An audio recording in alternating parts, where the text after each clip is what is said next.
ప్రభు అయిన యేసు క్రీస్తుల వారి ప్రశస్తమైన నామంలో ఈ షార్ట్ వీడియో చూస్తున్న మీకందరికీ కూడా ఈ ఉదయకాలపు శుభములు వందనాలు తెలియజేస్తూ ఉన్నాను. దేవుని వాక్యాన్ని చదువుకుందాం.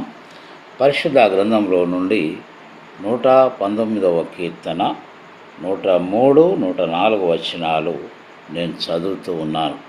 నీ వాక్యములు నా జిహ్వకు ఎంతో మధురములు, అవి నా నోటికి తేనె కంటే తీపిగా ఉన్నవి. నీ ఉపదేశం వలన నాకు వివేకము కలిగెను, తప్పు మార్గములన్నీ నాకు అసహ్యములాయెను.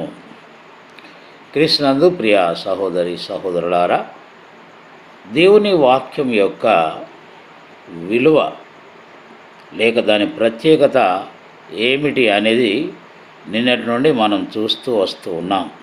ఇక్కడ మనం గమనించినట్లయితే నిన్నటి వాక్యములో హెచ్కేలు యొక్క అనుభవాన్ని మనం చూసాం. ఇప్పుడు ఇక్కడ కీర్తనకారుని యొక్క అనుభవాన్ని మనం చూస్తున్నాం. హెచ్కేలు ఏమన్నాడు? నీ వాక్యము నా నోటికి తేనె వలె మధురముగా ఉన్నది అన్నాడు. ఇక్కడ కీర్తనకారుడు ఏమంటున్నాడు?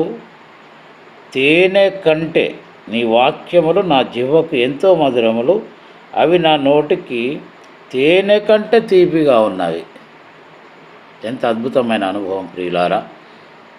ఆయనేమో తేనె వలె అంటే, ఈయనేమో తేనె కంటే మధురముగా ఉన్నది అంటున్నాడు. మనకు ఈ అనుభూతి కలగాలంటే మనము కూడా క్రమం తప్పకుండా ప్రతిరోజు దేవుని వాక్యాన్ని చదవాలని మనకు అర్థమవుతుంది. 104లో అంటున్నాడు, నీ ఉపదేశము వలన నాకు వివేకము కలిగెను. ఈరోజు చాలామందికి వివేకము లేక అనేకమైనటువంటి అనర్థాలకు వెళ్ళిపోతున్నారు. వారు ఏం చేస్తున్నారో వారికి అర్థం కాని పరిస్థితిలోనే ఈరోజు మానవాళి చిక్కుకుంటూ ఉన్నారు. ప్రతి మానవునికి వివేకము కలిగించేది ఏంటిదంటే దేవుని ఉపదేశము లేదా దేవుని వాక్యము. మనం చదివినా కొద్దీ విన్నా కొద్దీ దేవుడు మనకు వివేకాన్ని అనుగ్రహిస్తాడు. ఏది చేయాలి ఏది చేయకూడదు అనేటువంటి జ్ఞానం పెరుగుతుంది.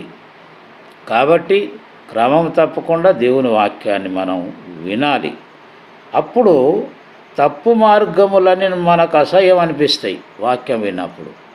కాబట్టి ఈ రోజు నుంచైనా క్రమం తప్పకుండా వాక్యాన్ని చదువుదాము. మనము కూడా తేనె కంటే మధురమైన అనుభూతి పొందుకుందాము. ఆ రీతిగా పరిశుద్ధాత్మ దేవుడు మనకు సహాయము చేయనుగాక. అందరికీ వందనాలు.